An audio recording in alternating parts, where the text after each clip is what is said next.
जब तक सूरज चांद रहेगा, जब तक सूरज चांद रहेगा, तेरा नाम रहेगा, जब तक सूरज चांद रहेगा, तेरा नाम रहेगा। अभी गांवों में एक शब्द बोल के आई थी मैं, तो मैं चाहती हूँ आपके साथ बात को रखूं। जयंती तो आज हम बाबा साहब की मना रहे हैं, पूरे विश्व में मना रहे हैं, पर आज मेरा जो वर्चस्व है, मेरा जो वजूद है, उसका भी जन्म आज उनके साथ मना रहे हैं। क्योंकि अगर बाबा साहब नहीं होते तो ये बात सत्य है कि मेरा ना तो कोई वजूद होता, ना मेरा कोई वर्चस्व होता और ना मेरा कोई अस्तित्व होता। मैं आज भारत रत्न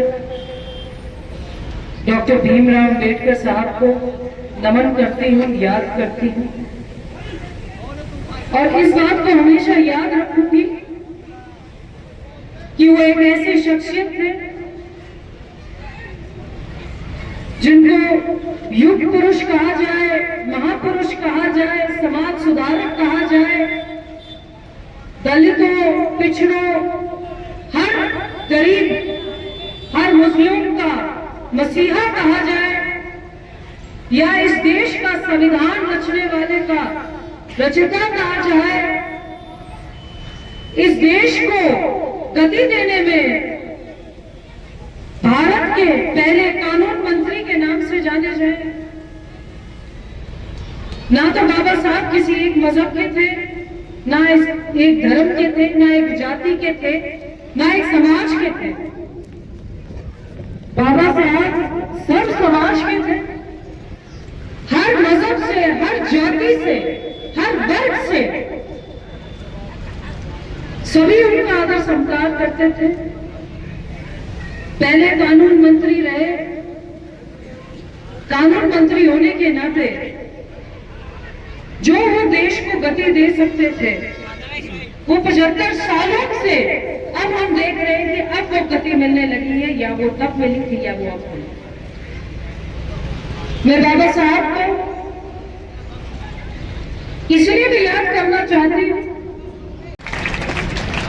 बाबा साहब नहीं होते तो मुझे भी ये दिन देखने को नहीं मिलता।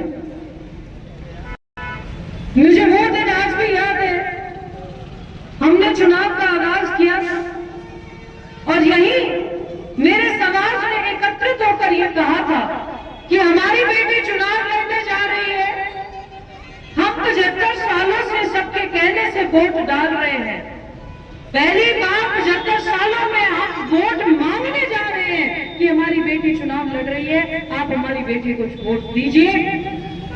एक ऐसा माहौल बना कि मेरे समाज ने मेरे सिर पर हाथ रखा बेटी होने के नाते, और 26 बिरादरी ने उसे एक होकर अपनाया और मुझ जैसे गरीब बच्चे को, फकीर बच्चे को प्रदेश की सबसे बड़ी पंचायत में भेजा।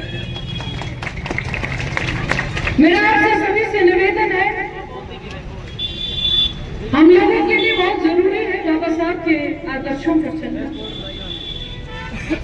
सर्व समाज में, सर्व कल्याण में हितैषी रूप से हम उतरे। शिक्षा, मूलभूत सुविधाएं, एक एकत्रित होकर चलना, संगठित होकर चलना। बाबा साहब कहते थे कि मेरा कोई धर्म नहीं है,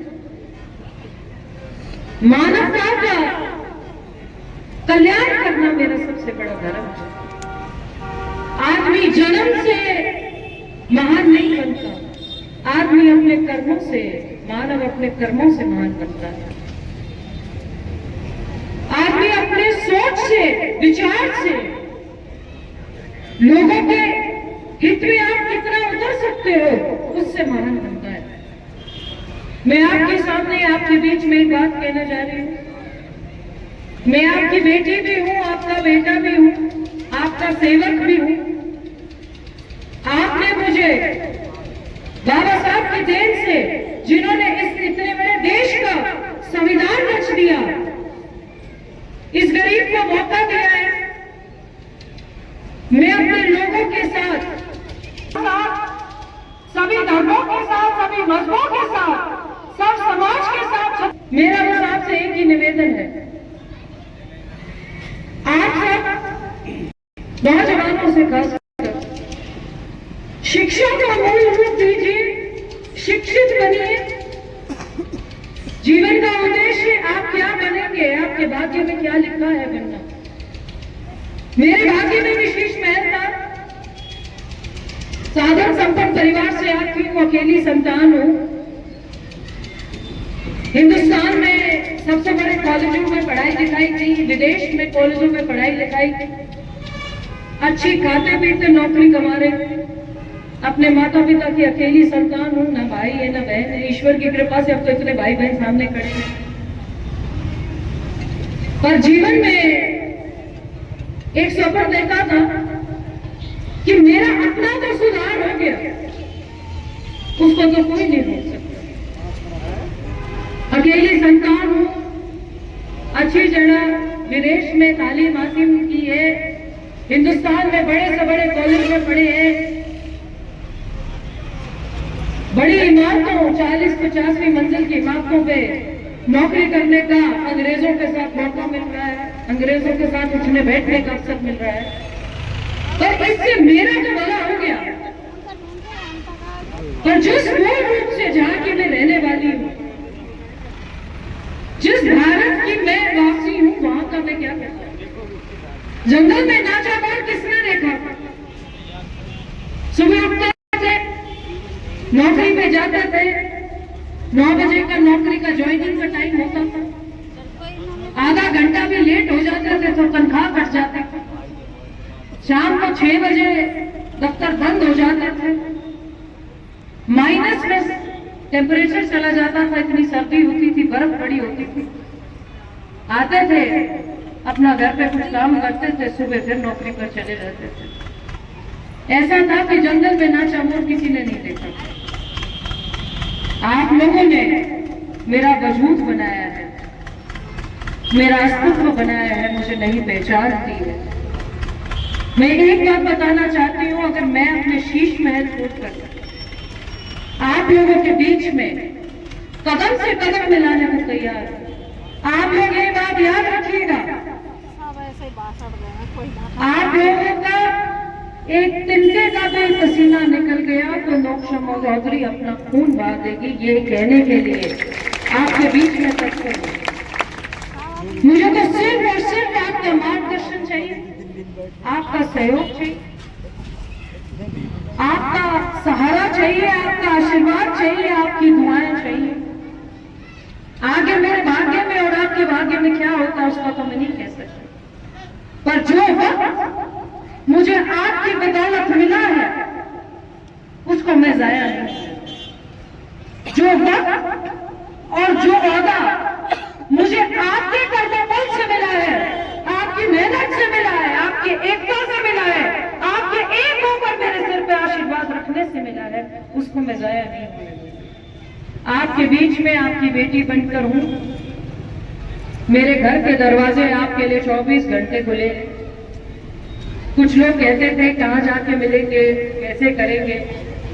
मैं तो आपके बीच में स्वयं कई बार आ जाती हूँ, मेरे घर के दरवाजे आपके लिए 24 घंटे खुले। जब चुनाव से डरने की जरूरत है, आज बात फिर वो आपको बताऊंगी, ना किसी से घबराने की जरूरत, ना किसी से डरने की जरूरत है। ये न्याय, ये इंसाफ, ये गरीबों का साथ देना, मैं खुद गरीब, हर गरीब के साथ, हर मजलूम भाई के साथ, और आप लोगों का साथ मजबूती से निभाने आई हूं। और आप लोगों की बात जिस हद तक बुलंदी से रख सकती हूँ उस हद तक रखूंगी। ईश्वर के अलावा तो मैं भी किसी से नहीं डरती, ईश्वर से तो जरूर डरती हूँ।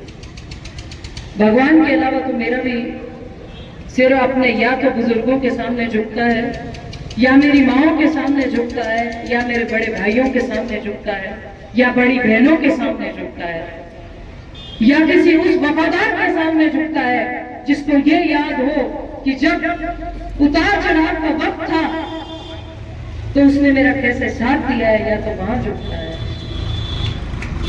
या किसी उन भाइयों के साथ झुकता है अपने समाज के लोगों के जिन्होंने ये कहा आपका चुनाव नहीं है, ये आप आराम से बैठ लीजिए, हमारा चुनाव है, हम अपनी जान लगा देंगे और इस चुनाव में आपको शान बना के निकालेंगे, या तो वहां झुकता है। पर किसी ऐसे व्यक्ति के आगे नहीं झुकेगा जो अपने आप को भामाशाह कहेगा, जो कहेगा कि हम तानाशाही से राज कर सकते हैं, जो ये कहेगा कि हम अन्याय कर सकते हैं और हमारा कोई कुछ नहीं बिगड़ सकता, या ये जो कहेगा कि हम लोग जायज नाजायज का फर्क भूल गए हैं, वहां मेरा सिर कलम हो सकता है, झुक नहीं सकता है।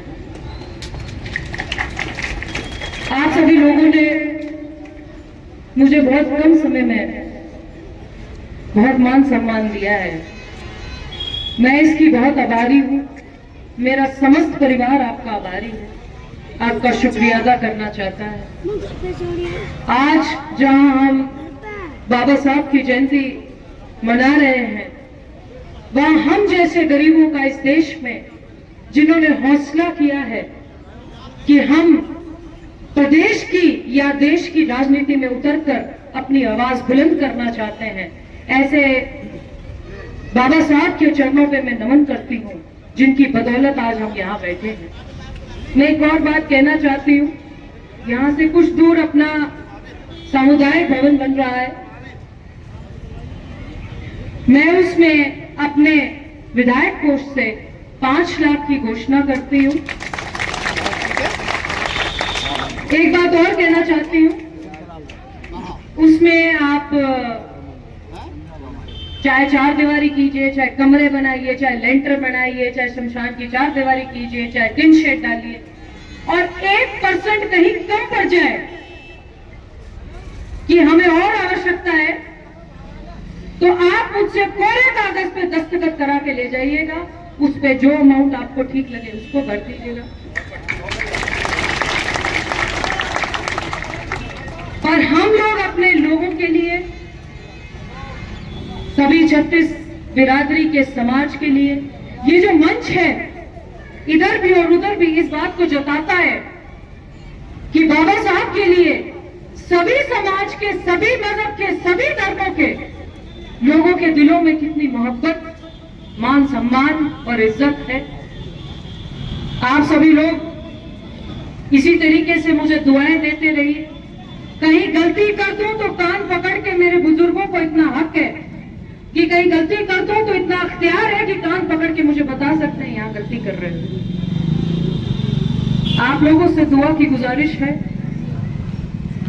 आप लोगों से मेरे सिर पर नजर इनायत रखने की गुजारिश है, मेरा साथ निभाने की गुजारिश है। एक बार जोर से बोलेंगे, जब तक सूरज चांद रहेगा,